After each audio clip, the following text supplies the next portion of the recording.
The evening air carried a hint of jasmine as Isaiah walked his mother Vivian to her car. The dinner had gone exactly as he'd planned.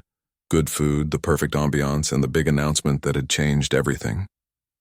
Vivian's face was carefully composed, but the slight tightness around her eyes told Isaiah she was processing more than she was saying.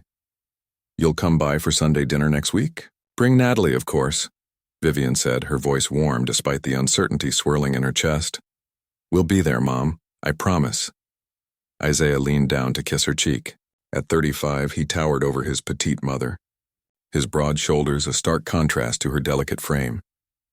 As Vivian drove away from the upscale restaurant, the calm facade she'd maintained all evening began to crack. 8 months. Her son had known this woman for only 8 months, and now they were engaged. The diamond on Natalie's finger had caught the light every time she gestured, which had been often throughout the evening. Very often. Vivian had raised Isaiah alone since he was 7 after his father walked out and never looked back. She'd worked 2 jobs, sometimes 3, putting herself through night school to become a teacher while ensuring her boy had everything he needed. She'd witnessed his rise from a bright, determined student to the founder and CEO of one of the city's fastest-growing tech companies. No one knew Isaiah better than she did, and that's why alarm bells had been ringing in her head all evening. Pulling into the driveway of her modest home, the one Isaiah had tried repeatedly to upgrade for her, offers she'd gently declined, Vivian replayed the evening in her mind. Natalie had been beautiful, yes. With her honey-colored skin and perfectly styled hair, she looked like she'd stepped from the pages of a fashion magazine. But there had been moments, little things that might seem insignificant to others but stood out to a mother's watchful eye. Like how Natalie had cut Isaiah off mid-sentence 3 times during dinner. How her eyes had lit up when discussing the wedding budget, but glazed over when Vivian mentioned Isaiah's childhood. Or how she'd skillfully deflected questions about her own family, offering vague responses before steering the conversation back to the wedding plans or Isaiah's company. Inside her home, Vivian kicked off her shoes and sank into her favorite armchair, the one with the slight dip from years of use. The framed photographs on her mantel caught her attention. Isaiah's graduation, his first office, the 2 of them laughing during a beach vacation last year. In none of those pictures did her son have the same look in his eyes that she'd seen tonight. Not love exactly. Something more like pride of ownership. Her phone buzzed with a text message. It was Isaiah. "Thanks for coming tonight, Mom. Natalie thinks you're amazing. I knew you 2 would hit it off." Vivian hesitated before responding. "She seems lovely. I'm happy if you're happy, but was he happy? Really happy? Or was he caught up in something that looked like happiness but wasn't quite the real thing?" The next morning, Vivian called her best friend Dorothy, who had known Isaiah since he was in diapers. "I just don't know, Dot." Vivian sighed, cradling her coffee mug. "Something feels off." "The woman's after his money," Dorothy said bluntly, never one to mince words. Man builds a multi-million-dollar company from scratch, suddenly finds the love of his life? Convenient timing. "We don't know that," Vivian protested, though the same thought had crossed her mind. Maybe they really are in love. Maybe. But you said they met at his company, right? Where she works in marketing. Yes, she joined about a year ago. Isaiah said she's brought in several big clients. Dorothy made a non-committal sound. And now she's brought in the biggest client of all, the boss himself. That's not fair, Dot. But Vivian felt a knot forming in her stomach. "Look, I'm just saying, keep your eyes open. That boy is like a son to me too, and I don't want to see him hurt." Later that week, Vivian accepted Isaiah's invitation to lunch at his office. She'd been to the sleek downtown building many times before, always greeted warmly by staff who knew her as Ms. V or Isaiah's mom. Today, though she had an additional purpose beyond seeing her son, the receptionist, a young man with kind eyes, brightened when she walked in. "Ms. V, always good to see you. Isaiah's running a few minutes late, last-minute call, but he said to send you up." "Thank you, Tyler," she said, remembering his name from previous visits. "How's your mother doing? Still enjoying Florida?" Tyler looked pleased that she'd remembered. "Loving it. Says she's never shoveling snow again." This was how Vivian had always operated. Noticing people, remembering details, making genuine connections. It was what had made her an excellent teacher for 30 years, and what made people open up to her now. As she waited in Isaiah's glass-walled office with its view of the city skyline, Vivian observed the bustling workspace outside. In the far corner, she spotted Natalie, surrounded by a small group of employees. Even from this distance, Vivian could see how animated she was, gesturing emphatically while the others nodded. "Sorry about that, Mom." Isaiah's voice broke into her thoughts as he entered, straightening his tie. "Budget meetings always run long." "No worries, sweetheart." She accepted his hug, still watching Natalie over his shoulder. The young woman had shifted her stance, now standing with one hip cocked, a look of impatience crossing her features as one of her colleagues spoke at length. Lunch was pleasant, with Isaiah talking excitedly about the company's expansion plans and the wedding, set for just 3 months away. "Natalie wants a spring wedding," he explained. "And when you know, you know. Why wait?" Vivian nodded, remembering how she and Isaiah's father had waited 5 years to marry, and still it had ended in disaster. Time wasn't always the deciding factor in a relationship's success. "Speaking of Natalie," Isaiah continued, checking his watch, "she should be joining us any minute." As if on cue, Natalie appeared, her smile radiant as she greeted Isaiah with a kiss that lingered just a beat too long for a professional setting. "Vivian, so good to see you again," she said, taking the seat beside Isaiah, opposite Vivian. "You too, dear. Isaiah was just telling me about the spring wedding. Yes, we found the perfect venue yesterday. A bit over budget, but worth every penny." Natalie placed her hand over Isaiah's. "Right, babe? Whatever makes you happy," Isaiah replied. And something in his easy acquiescence made Vivian's heart twist. Throughout lunch, Vivian asked gentle questions about Natalie's background, her family, her interests beyond work. Each time, Natalie offered brief responses before redirecting the conversation. "My parents live out west," she said vaguely when asked. "We're not super close. Not everyone gets a relationship like you and Isaiah have." When their meals arrived, Vivian noticed how Natalie spoke to the server, not rudely exactly, but with a dismissiveness that suggested she viewed him as furniture rather than a person. It was subtle, but it was there. "So, Natalie," Vivian tried again as they finished their meals, "Isaiah tells me you've brought in several important clients." For the first time, Natalie's face truly animated with genuine enthusiasm. "Yes, including World Tech last month. That contract alone doubled our Q2 projections." She leaned forward. "I have excellent instincts about people, knowing what they want, how to get them to sign on the dotted line." The way she glanced at Isaiah when she said this sent a chill down Vivian's spine. Back at home that evening, Vivian found herself unable to shake her concerns. The quick engagement, Natalie's evasiveness about her past, her focus on the material aspects of the wedding and Isaiah's success. Were these normal pre-wedding jitters on her part or something more? She found herself looking at her phone, thumb hovering over her contacts. Before she could second-guess herself, she dialed Dorothy's number. "I think I need to do something, Dot," she said when her friend answered. "Something to make sure Isaiah isn't making the biggest mistake of his life." "I'm listening," Dorothy replied, and Vivian could hear the smile in her voice. "What exactly did you have in mind?" As Vivian outlined her forming plan, part of her couldn't believe what she was considering. Yet the image of Isaiah's trusting face, so full of hope and so blind to what seemed increasingly obvious to her, strengthened her resolve. Sometimes love meant taking extraordinary steps to protect those dearest to you, even if they might not understand at first. "It's crazy," she concluded. "I know it's crazy. Crazy like a fox," Dorothy responded. "And if you're going to do this, you'll need my help." By the time they hung up, the seed of an idea had bloomed into a full-fledged plan. Vivian glanced again at the photos on her mantel, at the smiling face of her only child. "I hope you'll forgive me," she whispered to his image, "but I need to know who she really is before you give her your heart, and half of everything you've built." Dorothy's living room was cluttered in a way that felt like a warm hug. African violets bloomed on every windowsill, family photos covered the walls, and the faint scent of cinnamon hung in the air. Vivian sat on the worn couch, a cup of tea cooling between her hands as Dorothy paced back and forth. "You understand what you're suggesting, right?" Dorothy asked, stopping to look Vivian in the eye. "This isn't some small white lie. You're talking about creating a whole new identity." Vivian nodded slowly. "I know it sounds extreme." "Extreme? Girl, it sounds like something from one of those soap operas you pretend you don't watch." But despite her words, Dorothy's eyes sparkled with interest. After 40 years of friendship, Vivian could read her like a book, I've spent the last week watching them together, Dot. Something's not adding up.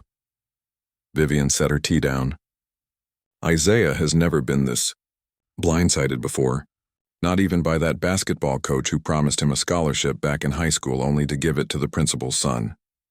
Dorothy sank into her armchair, the springs creaking in familiar protest. So what exactly are you thinking? You can't just walk into his company with a fake mustache and glasses. No, but I could apply for a real position. They're hiring temporary administrative staff for their new project. Vivian pulled out her tablet, showing Dorothy the job listing she'd found on Isaiah's company website. 3-month contract. No experience with their software required. Training provided. And you think Isaiah won't recognize his own mother, the woman who raised him? Vivian bit her lip. That's where it gets complicated. I'd need to change my appearance. And I'd need to apply through a temp agency, not directly. Use my maiden name. Dorothy let out a low whistle. Jenkins, Vivian Jenkins. Sounds like a spy movie. I was thinking of using Ava. It's close enough to my name that I'd respond naturally. Ava Jenkins. Dorothy tested the name. And what about your appearance? Isaiah might not see you every day, but he's not blind.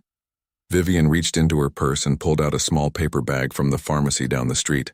Inside were boxes of hair dye, colored contacts, and makeup that wasn't her usual style. I've been gray for 10 years, she said, touching her silver-streaked hair. He's never seen me with black hair as an adult. Add some different glasses, contacts to change my eye color, different makeup, different clothes. You really think that'll be enough? Dorothy sounded doubtful. People see what they expect to see. Oh. No one at that company would expect to see a 62-year-old teacher working as a temp, much less Isaiah's mother. Vivian leaned forward. Think about it. When was the last time you really looked at the person handing you coffee or delivering mail? We become invisible at our age, especially in corporate settings. Dorothy was quiet for a long moment, then nodded slowly. There's some truth to that.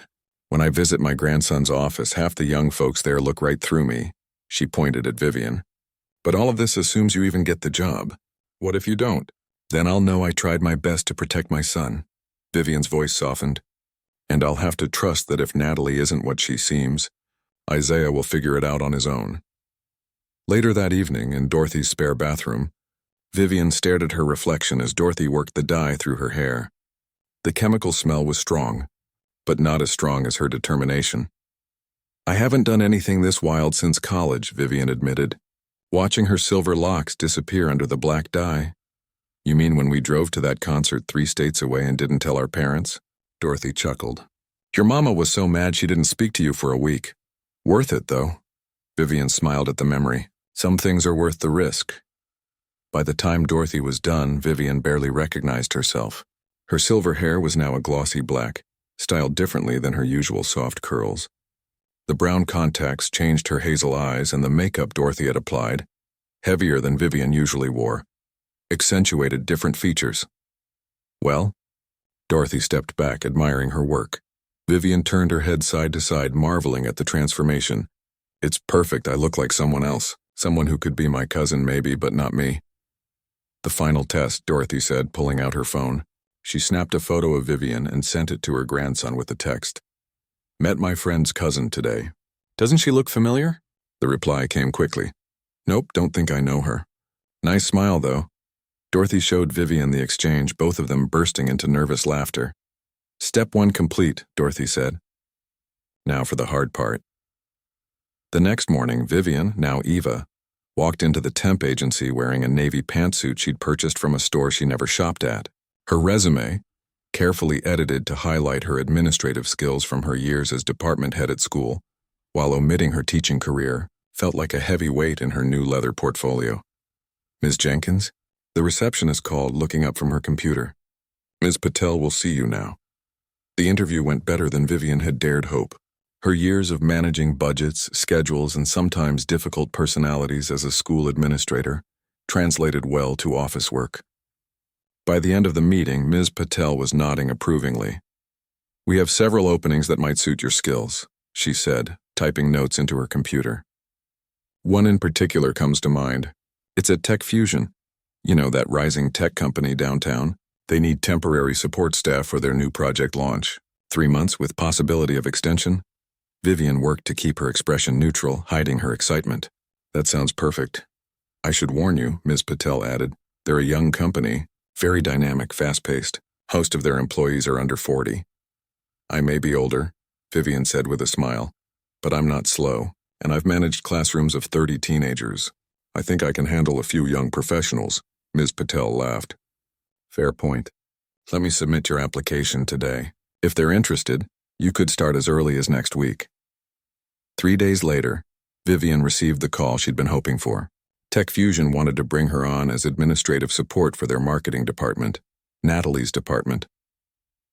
That Sunday, Vivian made her usual pot roast for Sunday dinner, trying to act normal as Isaiah and Natalie sat at her dining table.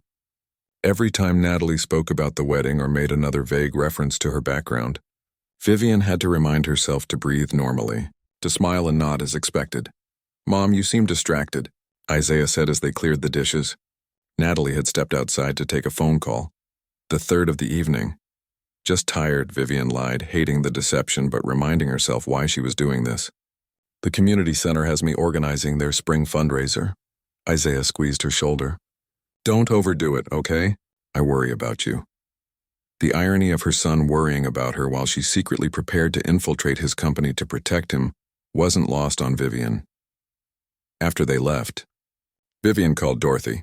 I start on Tuesday, she said without preamble. Lord have mercy, Dorothy replied. You're really doing this. I'm really doing this. I've told everyone I'm taking a cruise, that seniors trip the community center organized. No one will expect to hear from me for a few weeks. And where will you actually be staying? That extended stay hotel near Isaiah's office. I've paid for 2 weeks up front. There was a pause on the line. You know, you could just talk to Isaiah about your concerns, Vivian sighed. I tried, Dot. Last week I mentioned how quick the engagement was and he shut me down immediately. Said I was being old-fashioned. That when you know, you know. And if you find nothing, if Natalie turns out to be genuinely in love with him, then I'll have wasted some money and time and I'll have to live with the guilt of doubting her. Vivian's voice strengthened. But if I'm right, if she's using my son, then I'll have saved him from making the biggest mistake of his life. Monday night, Vivian packed a small suitcase with clothes she'd never worn before, outfits Dorothy had helped her select that were nothing like her usual style. As she prepared to leave her home for what could be weeks, she stopped by the mantel and picked up her favorite photo of Isaiah, taken at his company launch party, his face alight with pride and hope. I hope you'll understand someday, she whispered to the image.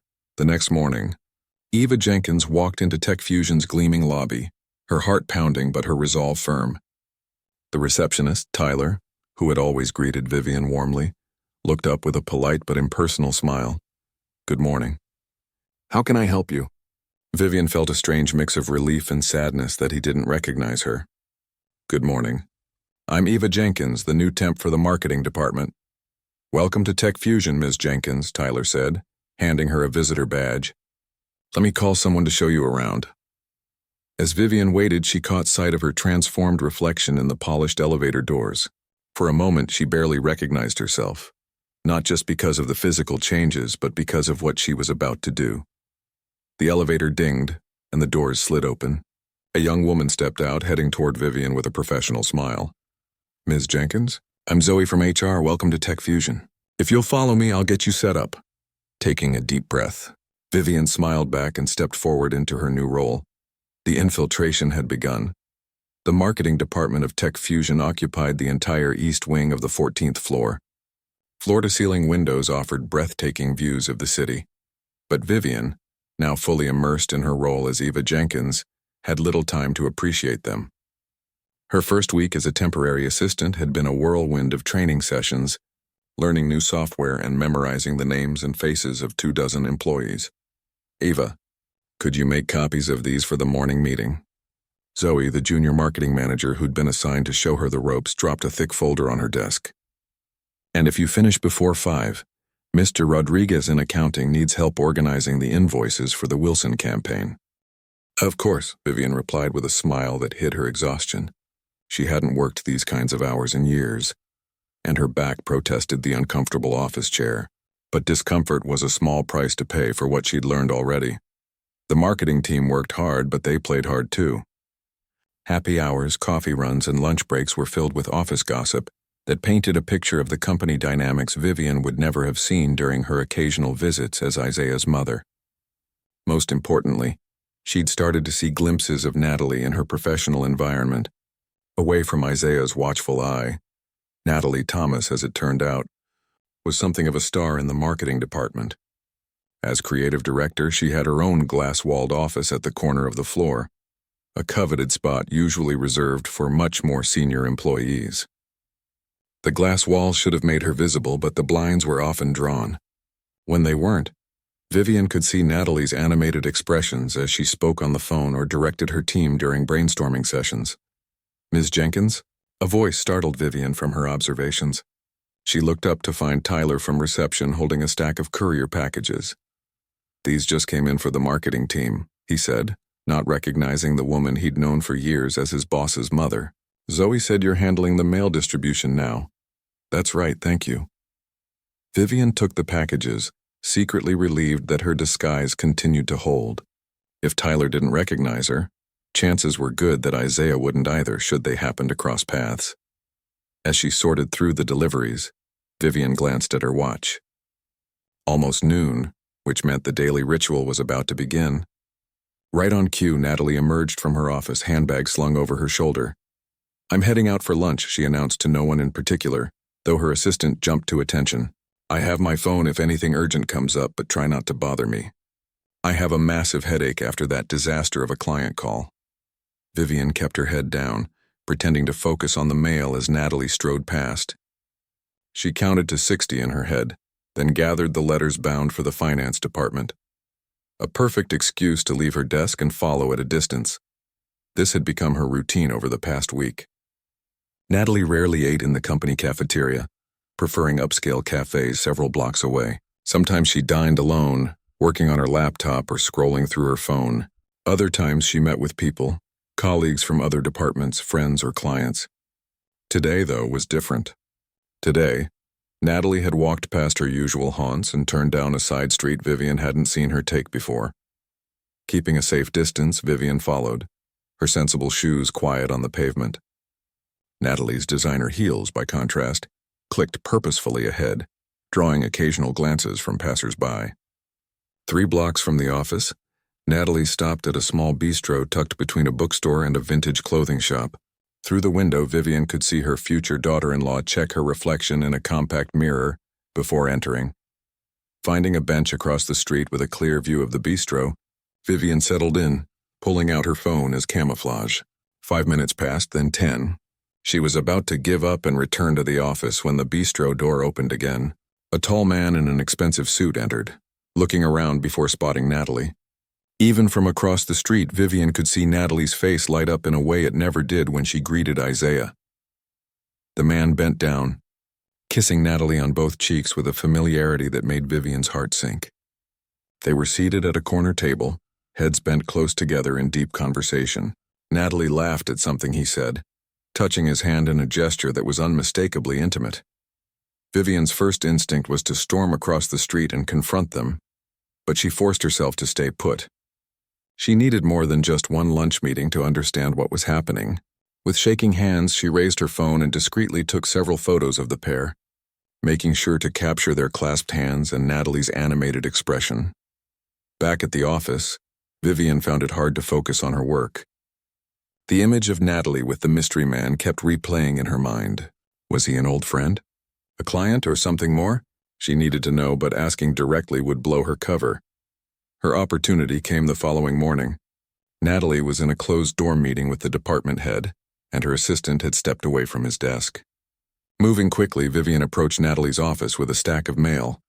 "Just dropping these off," she said to the empty chair, slipping into the outer office area.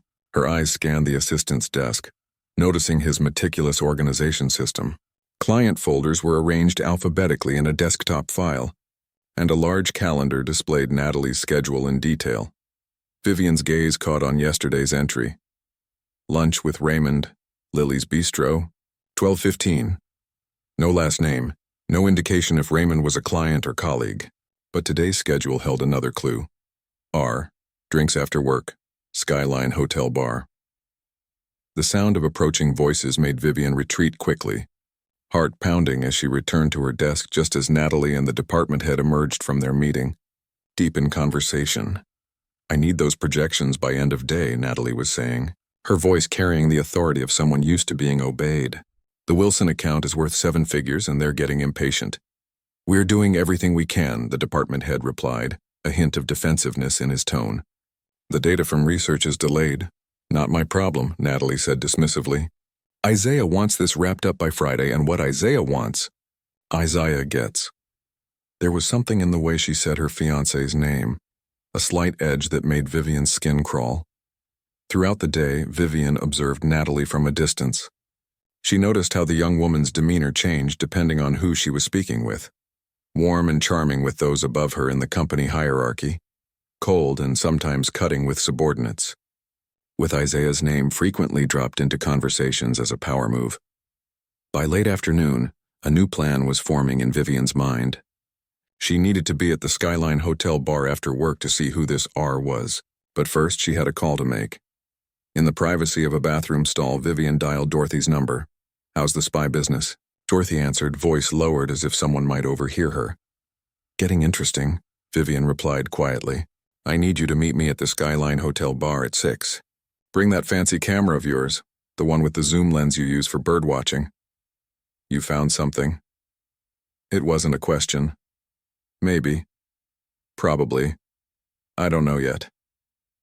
Vivian sighed. "But Natalie's meeting someone there after work and I need backup." At 10 minutes to 6, Vivian was seated at a small table in the dimly lit hotel bar, a sparkling water in front of her. She'd chosen a spot with a good view of the entrance but partially obscured by a large potted plant. Dorothy arrived precisely at 6, her birdwatching camera disguised in an oversized handbag. "Well, don't you look different?" Dorothy said, sliding into the chair across from her. "I walked right past you at first." "That's the idea," Vivian replied. "If I didn't know it was me, I wouldn't recognize me either." "So what exactly are we looking for?" Dorothy asked, ordering a club soda from a passing server. "Natalie and someone named Raymond. I think they had lunch yesterday and they're meeting here tonight." Dorothy raised an eyebrow. "And you think this Raymond is more than just a colleague?" "I don't know."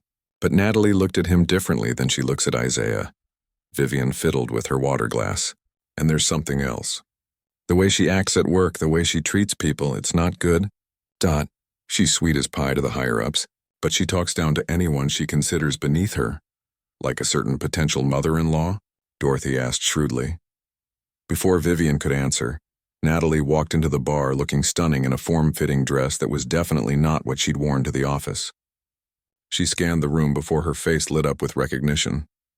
Standing at the bar was the same man from the bistro, Raymond, now in more casual clothes but still exuding an air of wealth and confidence.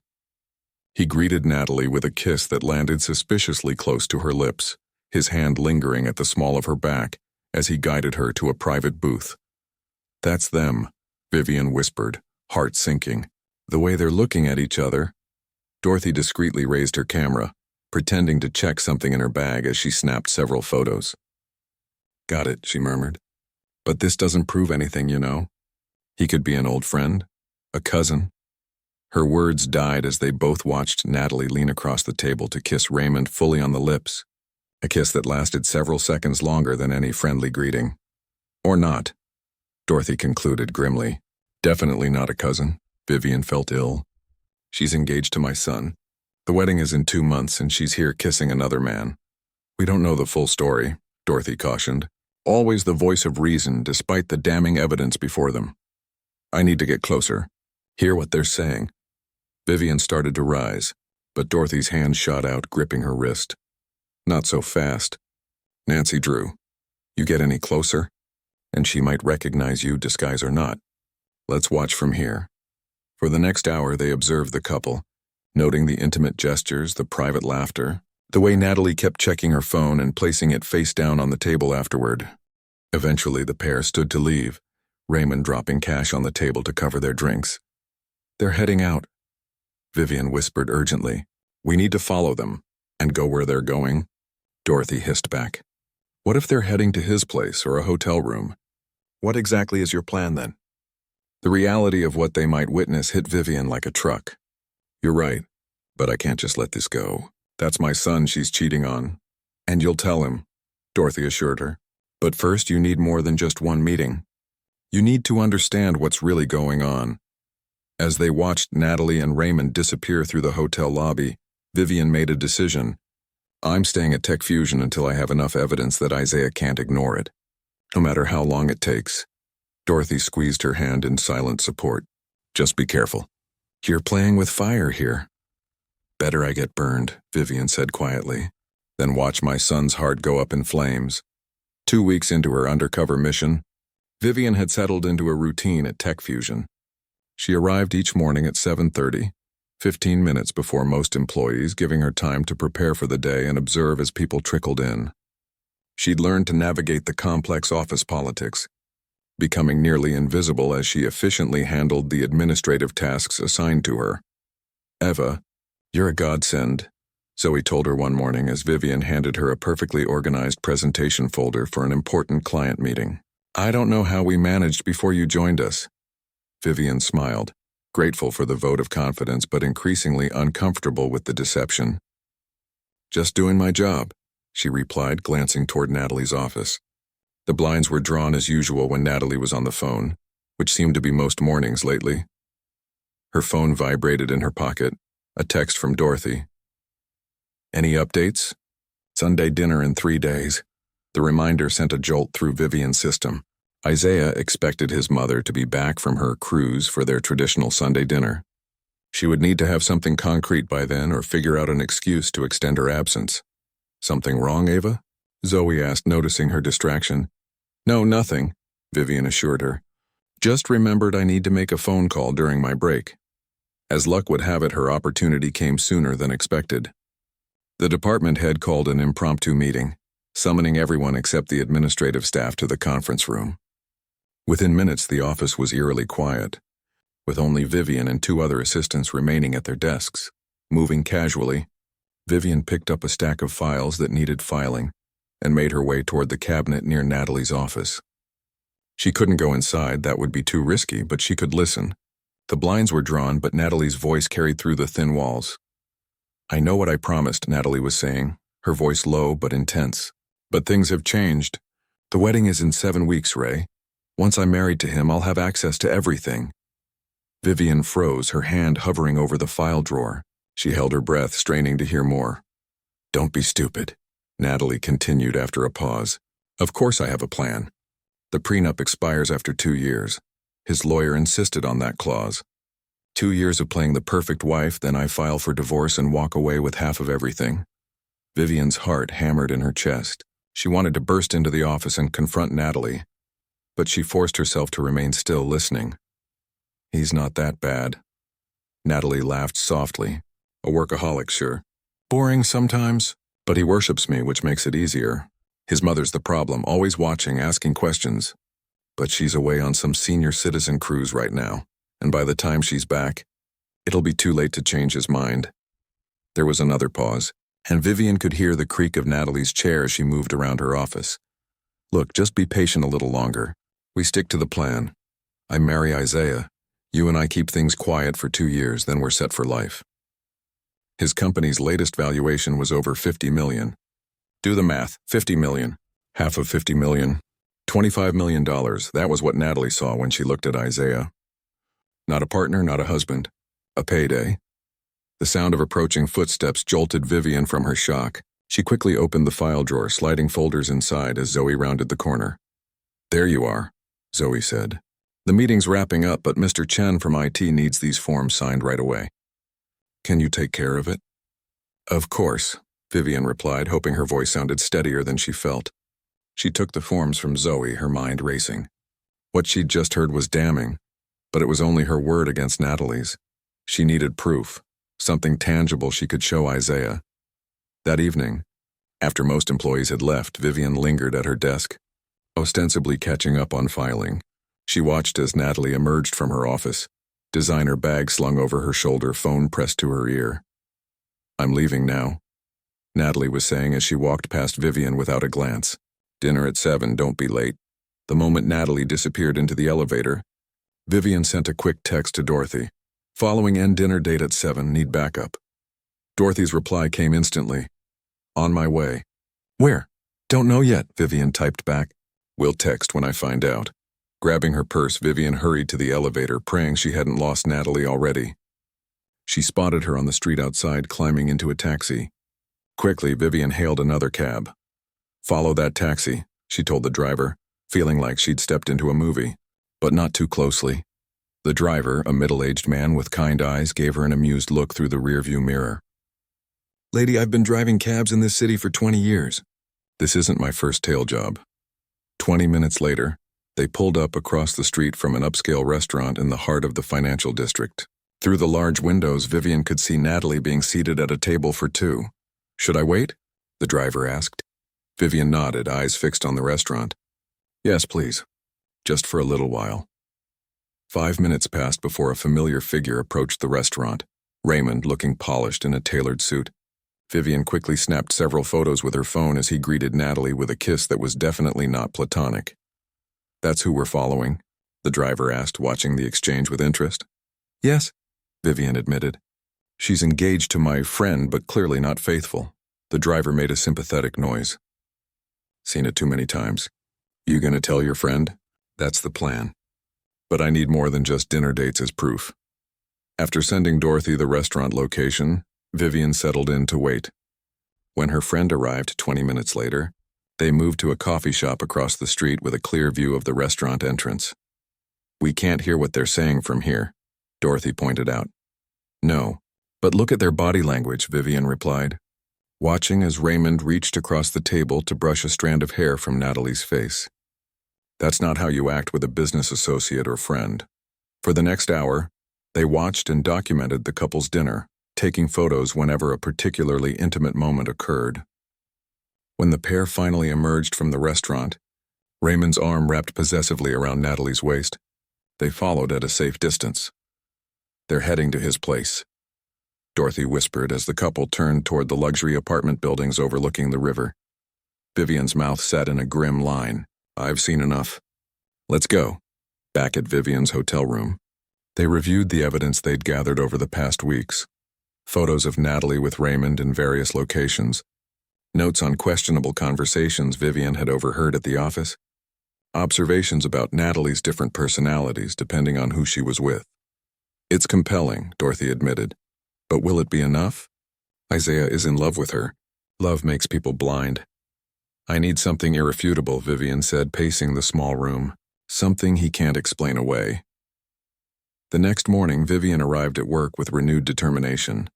Her opportunity came in an unexpected way when Zoe approached her desk looking stressed. Eva, I need a huge favor. The printer in the conference room jammed during Natalie's presentation, and she left her laptop there while she's yelling at the IT guy. Can you grab it for her? She has another meeting in 10 minutes and needs those slides. Heart racing, Vivian nodded. Of course. In the empty conference room, Natalie's laptop sat open on the table, the screen dimmed but not locked. Without allowing herself to think about the ethics of what she was about to do, Vivian quickly sat down and moved the mouse. The screen came to life, displaying Natalie's email. A new message notification popped up from R with the subject line, Wedding Countdown, Our Plan. With shaking hands, Vivian clicked on it. The email was brief but explicit. 49 days until you say I do to the meal ticket. Remember, stick to the timeline we discussed. 2 years playing wife, then freedom with millions to spare. Don't let his mother's suspicions derail things. Love you always, R. Vivian quickly took photos of the screen with her phone, her heart pounding so loudly she was sure someone would hear it. She closed the email, returning the laptop to its previous state just as footsteps approached the conference room. Spinning around, she came face to face with Natalie herself. What are you doing with my laptop? Natalie demanded, eyes narrowing suspiciously.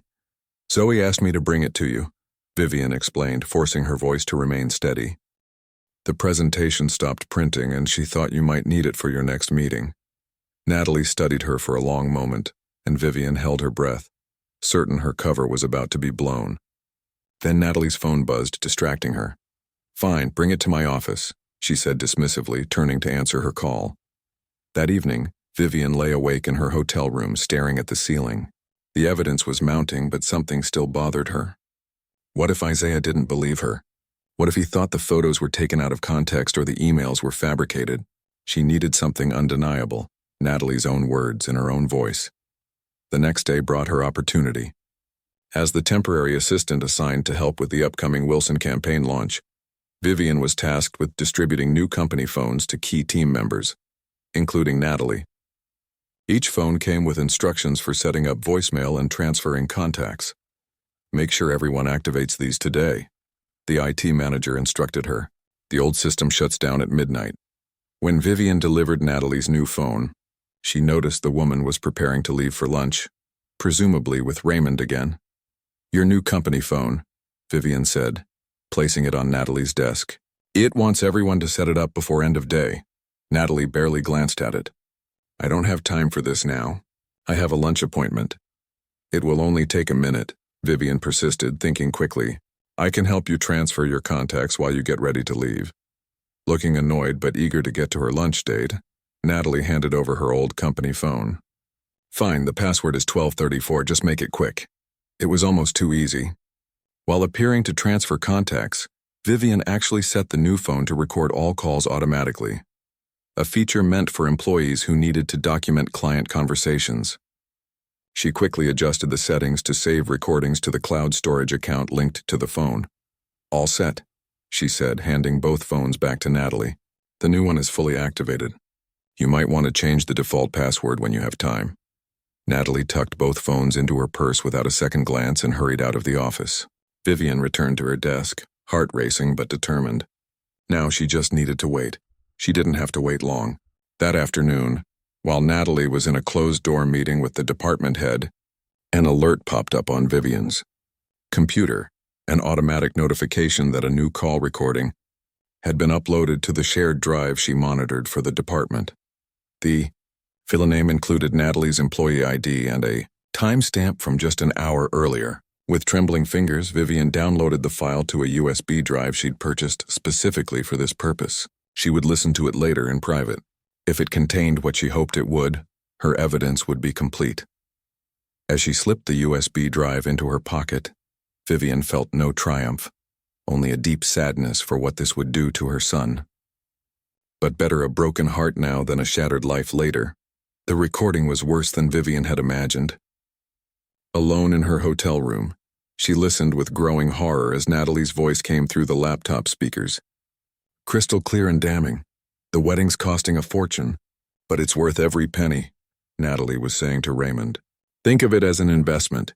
Spend $200,000 now, walk away with $25 million in 2 years. Raymond's laughter crackled through the speakers. And he has no idea. The guy built a tech empire, but he can't see what's right in front of him. Men see what they want to see, Natalie replied, her voice cool and calculating, so different from the warm tones she used with Isaiah. Especially successful men. They're so used to being the smartest person in the room that they never question their own judgment. Isaiah thinks I'm his perfect match and nothing will convince him otherwise. What about his mother? You said she's suspicious. Vivian leaned closer to the laptop, heart hammering. Please, Natalie scoffed. She's just a retired schoolteacher. What's she going to do? By the time she gets back from her cruise, I'll be weeks away from becoming Mrs. Isaiah Wilson. With my name on joint accounts and my foot in the door of his company, she can disapprove all she wants, but it won't change anything. There was a pause, the sound of ice clinking in a glass. Besides, Natalie continued, Isaiah would never believe her over me. I've made sure of that. Vivian stopped the recording, feeling sick. She had what she needed now, undeniable proof of Natalie's true intentions. But the thought of playing this for Isaiah, of watching his world crumble, brought her no joy. Dorothy's voice on the phone offered little comfort. You have to tell him, Viv, sooner rather than later. I know, Vivian sighed, glancing at her calendar.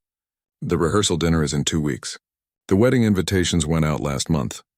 Better to cancel a wedding than file for divorce, Dorothy pointed out. Besides, what's your alternative? Let him marry someone who's planning to take him for everything he's worth? There was no alternative, and they both knew it. Vivian had to reveal the truth along with her own deception. The question was how. The answer came the next morning in an unexpected form. As Vivian sorted mail at her desk, she overheard Zoe talking to another team member. Natalie's taking a half day, going to her final dress fitting, then meeting Isaiah at that new restaurant downtown to discuss the honeymoon plans. Vivian's mind raced. This might be her chance, both Natalie and Isaiah together in a public place. She'd been avoiding her son's calls for days, making excuses about poor reception on the cruise, but she couldn't put it off any longer. By noon, Vivian had made her decision. She told Zoe she wasn't feeling well and needed to leave early. 20 minutes later, having stopped at her hotel to change back into her normal clothes and remove the dark hair dye and colored contacts, Vivian Wilson, not Eva Jenkins, was sitting in the back of a taxi headed downtown. "Mom." Isaiah's voice carried across the restaurant when he spotted her approaching their table. He stood, surprise and delight on his face. "You're back early. Why didn't you tell me?" Natalie's reaction was markedly different. Her smile froze, eyes narrowing slightly as she assessed Vivian's unexpected appearance. "It's good to see you, sweetheart," Vivian said, hugging her son tightly, memorizing the feeling of his arms around her. This might be the last hug he'd want to give her for a while. "Join us," Isaiah insisted, already signaling for the waiter to bring another chair. "We're planning the honeymoon. Natalie wants Bali, but I'm pushing for the Maldives." "Actually," Vivian said, her mouth dry, "I need to talk to both of you. Somewhere private." Isaiah's brow furrowed. "Is everything okay, Mom? You look different." "Not here," Vivian replied, glancing meaningfully around the crowded restaurant. "Can we go back to your office? Or my house?" "We're in the middle of lunch," Natalie interjected, her tone pleasant but firm. "Whatever it is can wait an hour, can't it, Vivian?" Something in Natalie's voice, the subtle condescension, the dismissiveness that Vivian had heard her use with subordinates at the office, strengthened her resolve. "No," she said, meeting Natalie's gaze directly. "It can't wait." Isaiah, sensing the tension, threw down his napkin and stood. "My office is 3 blocks from here. We'll go there." The walk was silent and uncomfortable. Natalie texted furiously the entire time, while Isaiah kept glancing worriedly at his mother. When they arrived at Tech Fusion's gleaming lobby, Tyler greeted them with his usual warm smile. "Ms. Wilson, welcome back. How was your cruise?" "Enlightening," Vivian replied, noticing Natalie's sharp look at the exchange. "Very enlightening." Isaiah led them to his corner office on the top floor, a space Vivian had visited many times, filled with mementos of Isaiah's journey from startup founder to CEO. He closed the door behind them, turning to his mother with concern. "What's going on, Mom?" "You're scaring me." Vivian took a deep breath. "You might want to sit down, sweetheart." "Oh, for God's sake," Natalie muttered. "The drama." Isaiah remained standing, arms crossed. "Just say what you need to say." "I haven't been on a cruise," Vivian began, her heart pounding. "I've been here in the city, working in your company, as a matter of fact." Isaiah's confused expression would have been comical under different circumstances. "What are you talking about?" "Eva Jenkins," Vivian said, watching Natalie carefully. "Your new temp in the marketing department." The color drained from Natalie's face as recognition dawned. "That was you? You've been spying on me?" Isaiah looked between them, bewildered. "What the hell is going on?" "I had concerns about Natalie's intentions," Vivian explained, keeping her voice as calm as possible. "Legitimate concerns that I couldn't prove without investigating." "Investigating?" Isaiah repeated incredulously. "You went undercover in my company to spy on my fiancée? Have you lost your mind?" "That's what I'd like to know." Natalie jumped in, her voice rising with perfectly calibrated indignation. "Isaiah, your mother has been stalking me, invading my privacy, probably going through my things, all because she can't accept that you're moving on with your life." "It wasn't like that," Vivian insisted. "I wish it had been. I wish I'd found nothing and could have left with my concerns put to rest." Isaiah ran a hand over his face. "Mom, this is insane. You can't just—" "She doesn't love you," Vivian interrupted, the words bursting from her. "She's planning to divorce you after 2 years when your prenup expires. She has a boyfriend named Raymond.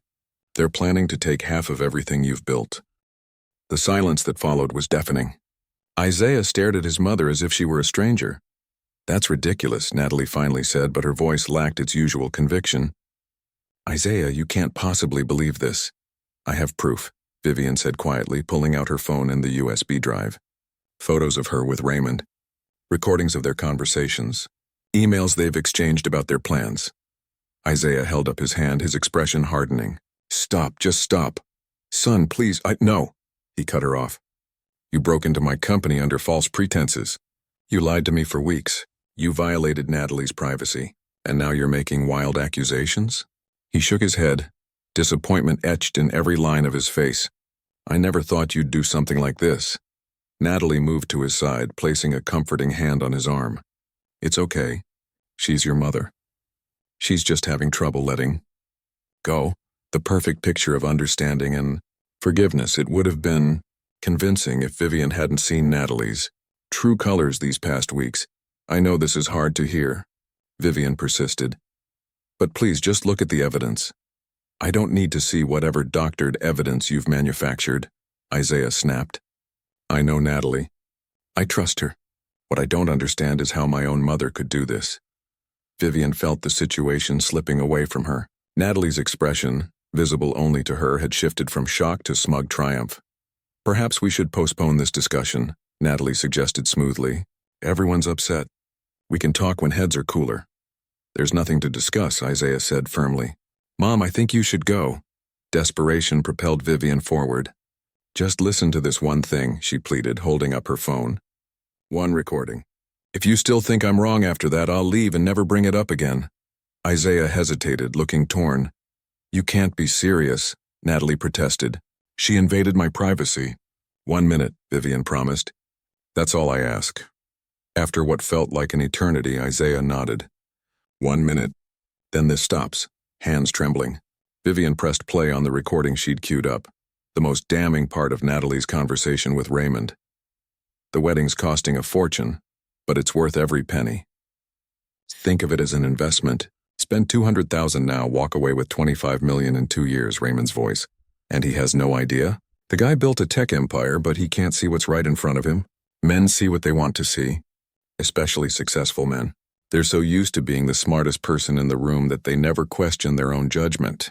Isaiah thinks I'm his perfect match, and nothing will convince him otherwise. Vivian stopped the recording, the room deathly silent. Natalie stood frozen, her practiced mask of innocence slipping to reveal genuine panic. That's not me, she tried, her voice higher than usual. That's not my voice. She faked it somehow. Isaiah said nothing, his expression unreadable as he stared at the floor. I have more, Vivian said quietly. Photos, emails, conversations I overheard at the office. It's all here. She held out the USB drive. Slowly, Isaiah raised his eyes to Natalie's face. Tell me it's not true, he said, his voice barely above a whisper. Tell me that's not your voice on that recording. Of course it's not, Natalie insisted, but there was a tremble in her words now. Baby, you know me. You know what we have is real. Isaiah turned away, walking to the window that overlooked the city he'd built his dreams in. For a long moment he said nothing, shoulders rigid with tension. Get out, he finally said so quietly they barely heard him. Natalie stepped toward him. Isaiah, get out! He roared, spinning around, his face contorted with fury and pain. Get your things and get out of my office, my company, my life. Natalie's composure cracked completely. You're making a mistake, she hissed, grabbing her purse. You think you're so special?